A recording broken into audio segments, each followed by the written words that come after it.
fadlan subscribe channelka sidoo kalena gambaleelka furo si uusan ku dhaafin wararka muhiimka ah ee aanu halkan soo gelino. kulanti wacan oo wanaagsan daawadayaal ku soo dhawaada qodobada ugu doorka roon ee warka Bidhaamiya TV waxaana kamid ah madaxweynaha Jamhuuriyadda Federaalka Soomaaliya oo xilka ka qaaday laba gudoomiye ku xigeen oo gobolka Banaadir ka tirsan. Tirada dadka u geeriyooday cudurka COVID-19 ee dalka Soomaaliya oo sii kordhaysa. Madaxweynaha Galmudug oo wasiiro kale oo cusub magacaabay. Ganacsade lagu dilay magaalada Muqdisho iyo raggii ka dambeeyay dilkiisa oo iyagana la dilay. Cabsi la xiriirta fatahaadda webiga Shabeelle oo ka taagan magaalada Beledweyne. Somaliland oo shaacisay natiijada dad hor leh oo laga baaray cudurka COVID-19.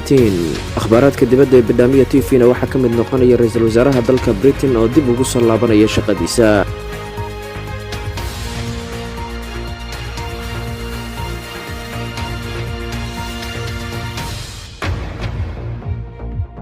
وهاجاك dhageystayaal ku soo dhawaada markana qodobadaas oo faahfaahsan. Madaxweynaha Soomaaliya Maxamed Cabdullaahi Farmaajo ayaa xilka ka qaaday gudoomiye ku xigeenka arrimaha maamulka iyo maaliyadda gobolka Banaadir Ibraahin Cumar Mahad Alle sida lagu sheegay qoraal ka soo baxay madaxtooyada. Madaxweynaha ayaana Ibraahin Cumar Mahad Alle ku bedelay Axmed Xasan Iimaan in uu noqdo gudoomiyaha. Madaxweynaha ayaana sidoo kale xilka ka qaaday Aadan Sheekh Cali Fiidow oo ahaa ku xigeenka gudoomiyaha gobolka Banaadir ee howlaha guud. waxaana xilkaasi loo magacaabay Cumar Cali Cabdi. Madaxweyne Farmaajo ayaa u rajeeyay labada gudoomiye ku xigeen in ay gutaan xilka loo igmaday isagoona kula dardaarmay in ay si hufan u gutaan howlaha baaxadda leh ee horyaala. gudoomiyaha baarlamaanka Hirshabeelle oo shir jaraa'id ku qabtay magaalada Jowhar ee caasimadda maamul goboleedka Hirshabeelle ayaa sheegay in 54 xildhibaan oo ka tirsan baarlamaanka maamulka Hirshabeelle ay u soo gudbiyeen mooshin ka dhan ah madaxweynaha Hirshabeelle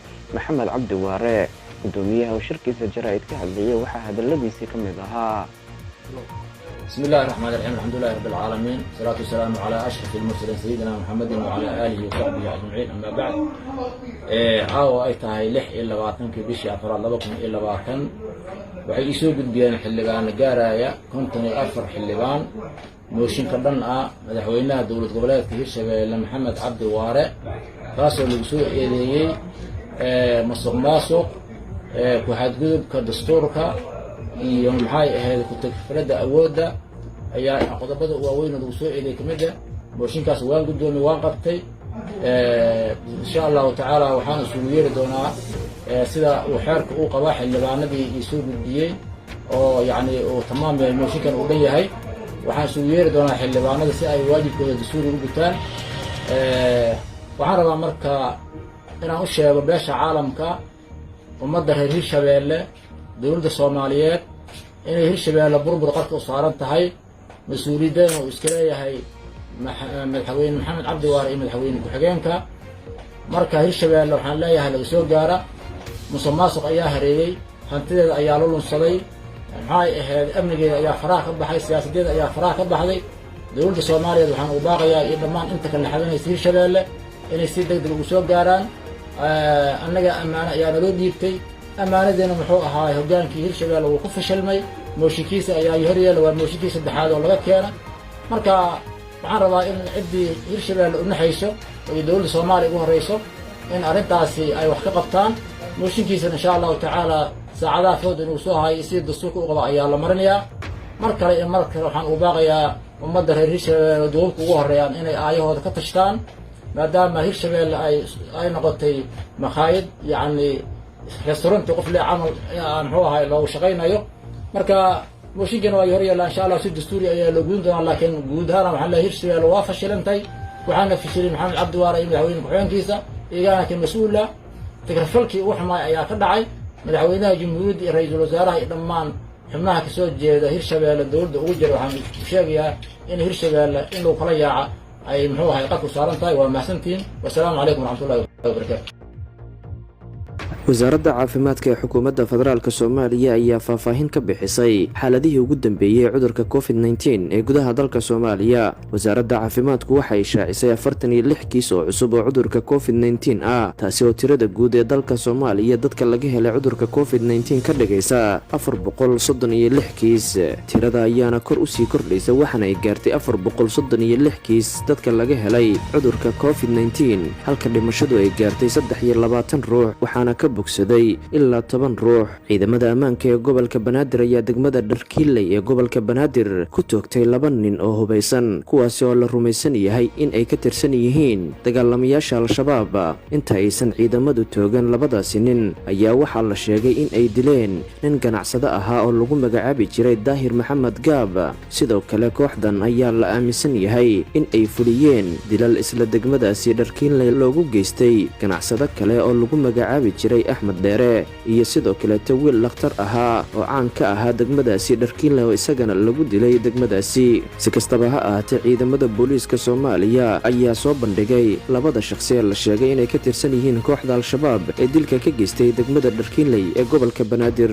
madaxweynaha dowlad goboleedka galmudug axmed cabdi kaariye qoorqoor ayaa maanta waxa uu magacaabay 2 wasiir oo cusub, kuwaasi oo ka dhinnaa wasiirada uu dhowaan magacaabay. wareegta ka soo baxday xafiiska madaxweynaha ayaa waxaa cabdinaasir geelle cilmi loo magacaabay wasiirka wasaaradda qorshaynta iyo horumarinta dhaqaalaha, halka maxamed cabdi maxamed isagana loo magacaabay wasiirka wasaaradda xanaanada xoolaha ee dowlad goboleedka galmudug. wararka laga helaya magaalada beledweyne ee xarunta gobolka hiiraan ayaa waxay sheegayaan in halkaasi ay ka taagan tahay cabsi ku saabsan fatahaad uu sameeyo webiga shabeelle. dadka ku nool magaalada beledweyne ayaa qaarkood warbaahinta u sheegay in webiga uu keenay biyo fara badan, islamarkaasina ay cabsi gelisay shacabka ku dhaqan magaalada beledweyne. sidoo kale maalmihii lasoo dhaafay magaalada beledweyne iyo tuulooyinka hoostaga waxaa ka curtay roobabka guga, taasi oo keentay in webiga uu biyo badan keeno. qaar ka mida dadka degan xaafadaha ku dhow jiinka webiga ayaa la sheegay in ay bilaabeen in ay ka guuraan si uusan u waxyeelayn fatahaadda webiga. sanad kasta webiga shabeelle ayaa fatahaad ballaaran waxa uu ka geystaa xaafado ka tirsan magaalada beledweyne, waxaana dadka badi ay u barakacaan dhinaca deegaanka ceel jaalle ee duleedka magaalada beledweyne. xukuumadda somalilan ayaa shaacisay natiijo ka soo baxday baaritaano lagu sameeyey dad looga shakisanaa cudurka covid-19 oo ku sugnaa gudaha deegaanada somalilan ayaa sheegtay in ay 11 qof ka baartay xanuunkaasi, iyadoona dhowaan dheecaanadooda ay u dirtay dalka dibaddiisa si loo soo xaqiijiyo in ay qabaan iyo in kale cudurka covid-19. wasaaradda caafimaadka ee somalilan ayaa xaqiijisay in gebi ahaanba 11kaasi qof laga baaray cudurka ay ka badqabaan, lagana waayey caabuqa covid-19, islamarkaasina laga fasaxay goobihii karantiilka. wasaaradda ayaa sidoo kaleeta sheegtay in 1 ruux uu ka bogsaday cudurkaasi, kaasi oo ka mid ahaa 6 qof oo ay hore u shaacisay, iyadoona xustay in 5 kale oo cudurkaasi la nool ay weli xaaladoodu ay wanaagsan tahay. waa hagaag dhegaystayaal, halkaaad ka daawanaysaan wararkaasi waa bidhaamiya t v. iminkan akhbaaraadka caalamka. ra-iisul wasaaraha dalka britain boris johnson ayaa isniinta la filayaa inuu ku soo laabto xafiiskiisa. muddo 2 toddobaad laga jooga ayay ahayd markii ra-iisul wasaaraha dalka britain cisbitaal ku yaala london oo lagula tacaalayay xanuunka covid-19. master johnson ayaa xafiiskiisa ku laabanaya xilli uu wajahaya dhaleecooyin ku aadan qaabka uu la tacaalay cudurka safmarka ah ee covid-19. ila wareedyo ka tirsan dowladdiisa ayaa sheegay in uu aad uga taxadari doono goorta iyo xilliga la qaadayo xayiraadaha saaran britain ee uu keenay cudurka covid-19. waa hagaag dhegaystayaal, guud ahaan warkii aad ka daawanayseen bidhaamiya t v waa naga intaas. rabadaan kariim, nabadgelyo.